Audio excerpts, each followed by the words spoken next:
আমরা যেটা করব সেটা হচ্ছে আয়ত ঘনত্ব গেল, এবারে আমরা করব ঘনক। ঘনক জিনিসটা কি না, আয়ত ঘনকের দৈর্ঘ্য প্রস্থ উচ্চতা তিনটেই কি আলাদা ছিল, কিন্তু যদি তিনটেরই দৈর্ঘ্য একই হয়ে যায় তখন দেখতে অনেকটা এরকম লাগে, ঠিক আছে।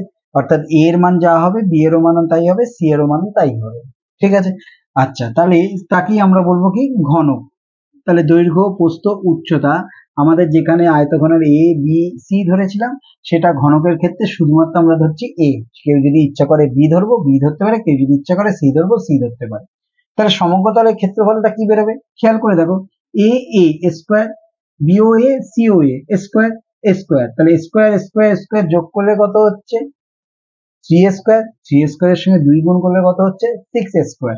তাহলে আয়তঘন যদি ক্ষেত্রফলের formula 2 into AB plus BC plus AC হয়, তাহলে ঘনকের ক্ষেত্রে সমগ্রতলের ক্ষেত্রফলের ফর্মুলা হবে কত 6 ইন্টু এর স্কোয়ার, অর্থাৎ 6 ইন্টু একটি বাহু বা একটি ধারের দৈর্ঘ্যের বর্গ।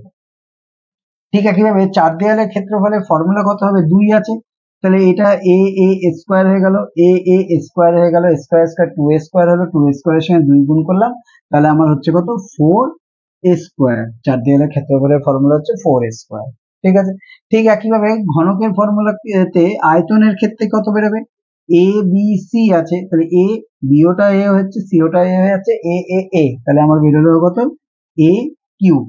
ঠিক একইভাবে কর্ণের দৈর্ঘ্যের ফর্মুলা কি বেরোবে স্কোয়ার স্কোয়ার স্কোয়ার, তিনখানা আছে তোমার 3 স্কোয়ার, 3 স্কোয়ারের 3 রুট হয় না, তাই জন্য ওটা আমরা লিখতে হবে কত √3, আর স্কোয়ার কে রুটের বাইরে বার করলে কত হচ্ছে এ, তাহলে √3 ইন্টু একটি বাহুর দৈর্ঘ্য, ঠিক আছে।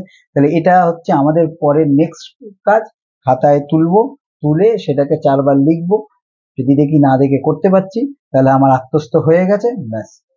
এইবারে আমরা পরের ভিডিওতে অঙ্কগুলোকে নিয়ে আলোচনা করব। এই মোট আমার 1 1 2 3 4 4 4 8টা ফর্মুলা আমাকে মনে রাখতে হবে, মনে রাখলে আমি মাধ্যমিক পরীক্ষায় 6 নম্বর কনফার্ম পাচ্ছি, কেউ আটকাতে পারবে না। যেরকম ভাবে বললাম সেইভাবে করো। টাটা।